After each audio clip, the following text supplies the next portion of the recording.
bersyukur kepada-Mu ya Tuhan di pagi yang indah ini oleh kebaikan Tuhan yang selalu nyata dalam kehidupan kami. Tuhan telah menyertai kami dan rumah kami masing-masing dalam perjalanan kami hingga boleh tiba di tempat ini untuk memuji dan memuliakan nama Tuhan. Pada saat ini ya Tuhan, dalam kasih persekutuan kami akan membuka, membaca, serta merenungkan sebagian dari firman Tuhan. Berkati hamba-Mu yang akan menyampaikan firman-Mu, kuasailah dia dengan kuat-kuasa Roh Kudus-Mu, agar firman yang ia sampaikan boleh disampaikan sesuai dengan seluruh kehendak-Mu. Begitupun dengan umat-Mu yang akan mendengarkan Tuhan, terangilah hati dan pikiran mereka, kiranya Roh Kudus menjadi bagian dalam hidup mereka. Semoga firman-Mu ini dapat mereka pahami dan dapat mereka praktekkan dalam setiap langkah kehidupan mereka. Ini yang menjadi doa kami Tuhan. Kami telah siap untuk membaca serta merenungkan firman-Mu. Dalam nama Tuhan Yesus kami telah berdoa. Amin. Baik Bapak Ibu saudara-saudara sekalian, pembacaan kita pada saat ini dari Keluaran pasal 17 ayat yang pertama hingga ayat yang ke-7. Keluaran pasal 17 ayat yang pertama hingga ayat yang ke-7. Di masa dan di Meriba. Kemudian berangkatlah segenap jemaah Israel daripada Gurun Sin, berjalan dari tempat persinggahan ke tempat persinggahan sesuai dengan firman Tuhan. Lalu berkemahlah mereka di Refidim, tetapi di sana tidak ada air untuk diminum bangsa itu. Jadi mulailah mereka itu bertengkar dengan Musa, kata mereka, berikanlah air kepada kami supaya kami dapat minum. Tetapi Musa berkata kepada mereka, mengapa kamu bertengkar dengan aku? Mengapa kamu mencobai Tuhan? Hauslah bangsa itu akan air di sana. Berseru-serulah bangsa itu kepada Musa dan berkata, mengapa pula engkau memimpin kami keluar dari Mesir untuk membunuh kami, anak-anak kami, dan ternak kami dengan kehausan? Lalu berseru-serulah Musa kepada Tuhan. Katanya, apakah yang akan kulakukan kepada bangsa ini? Sebentar lagi mereka akan melempari aku dengan batu. Berfirmanlah Tuhan kepada Musa, berjalanlah di depan bangsa itu dan bawalah beserta engkau beberapa orang dari antara para tua-tua Israel. Bawalah juga di tanganmu tongkatmu yang kau pakai memukul sungai Nil dan berdiam.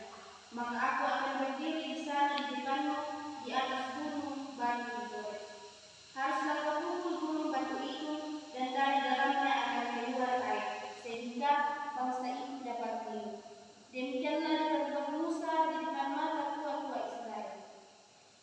Dinamailah tempat itu Masa dan Meriba, oleh karena orang Israel telah bertengkar dan oleh karena mereka telah mencobai Tuhan dengan menyatakan, adakah Tuhan di tengah-tengah kita atau tidak? Amin. Ya Bapak Ibu saudara sekalian, dari pembacaan kita dalam Keluaran pasal 17 ayat yang pertama hingga ayat yang ke-7, tema yang akan kita renungkan bersama pada saat ini yaitu Allah selalu hadir satu, tonto madireng Tuhan. Ya Bapak Ibu, saya bersyukur pada kesempatan kali ini saya bersyukur boleh diberi kesempatan untuk membagikan firman Tuhan kepada kita semua pada saat ini. Mengawali khotbah saya pada saat ini, saya ingin bertanya kepada kita sekalian, apakah kita percaya bahwa Tuhan sungguh hadir dalam kehidupan kita?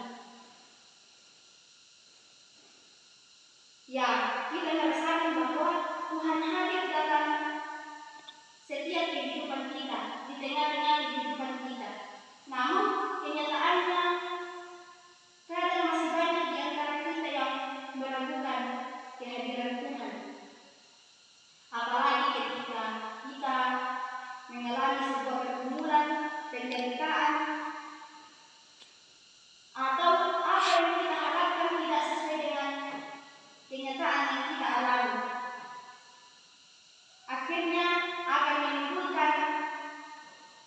kemarahan dan sungguh-sungguh dalam hati kita.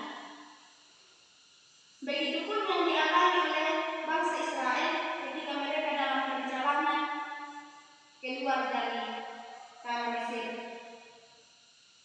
Dalam Keluaran pasal 17 ayat yang pertama sampai ayat yang ketiga menceritakan tentang kesukaran atau pergumulan yang dialami oleh bangsa Israel.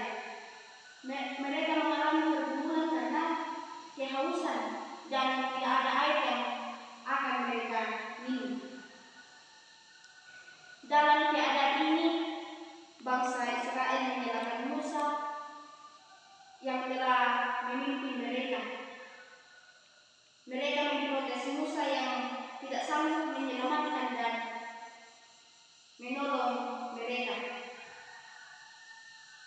Bangsa Israel bertengkar dengan Musa karena dianggap tidak bertanggung jawab memimpin bangsa Israel keluar dari Mesir.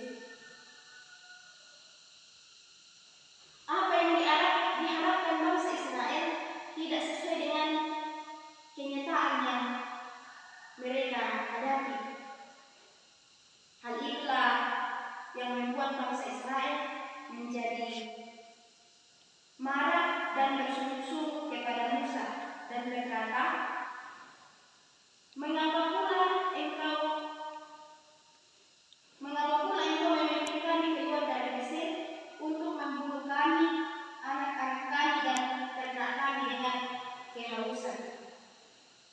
Ya, Bapak Ibu, saudara-saudara yang terkasih dalam Yesus Kristus, bangsa Israel dan juga kita masih sering meragukan kuasa Tuhan. Yang menyemangat ke Israel, tapi waktu Tuhan tak biasa juga pergi meragukan kuasa Tuhan dalam kehadiran dalam kehidupan kita. Pergumulan dan penderitaan kadang membuat kita ragu akan kehadiran Tuhan. Itulah sebabnya biasa terima keadaan rumah dentongan dari uang atau baik. Apakah Tuhan ada di tengah-tengah kita atau tidak?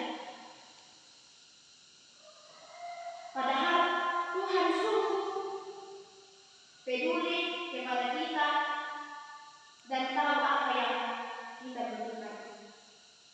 Sehingga hal ini membuat kita bergantung sepenuhnya kepada Tuhan, bukan meragukan kuasa dan kehadirannya dalam hidup kita. Bapak Ibu Saudara yang dikasihi Tuhan, pergumulan dan tantangan hidup yang berat jangan kita jadikan sebagai alat untuk bersungguh-sungguh dan meragukan kehadiran Allah dalam kehidupan kita. Dalam Keluaran pasal 17 ayat yang keempat hingga ayat yang ke-7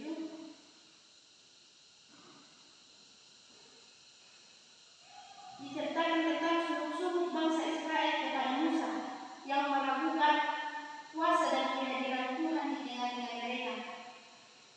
Itulah yang membuat Musa menjadi pusing. Pusing oleh Musa tak mengetahui apa yang kau. Sampai akhirnya Musa mengambil keputusan menyampaikan keluhan umatnya kepada Tuhan. Tuhan pun hadir mendengar apa yang disampaikan oleh Musa. Nah, karena ini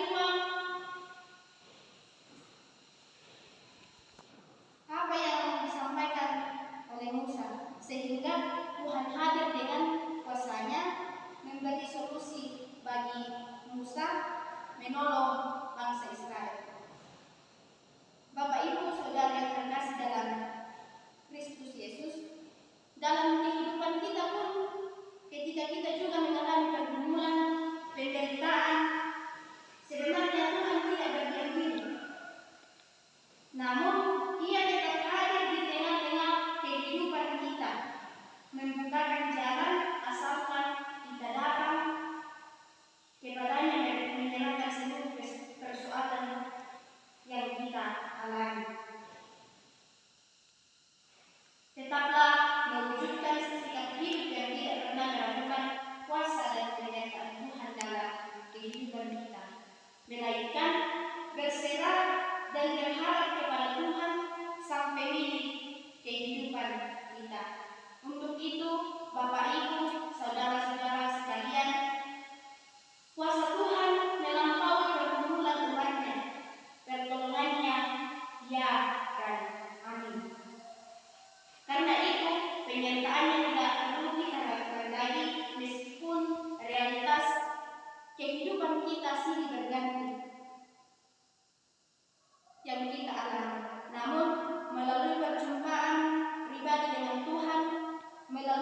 setiap pengalaman hidup ini, maka umatnya akan semakin mengerti kuasa dan kasih-Nya.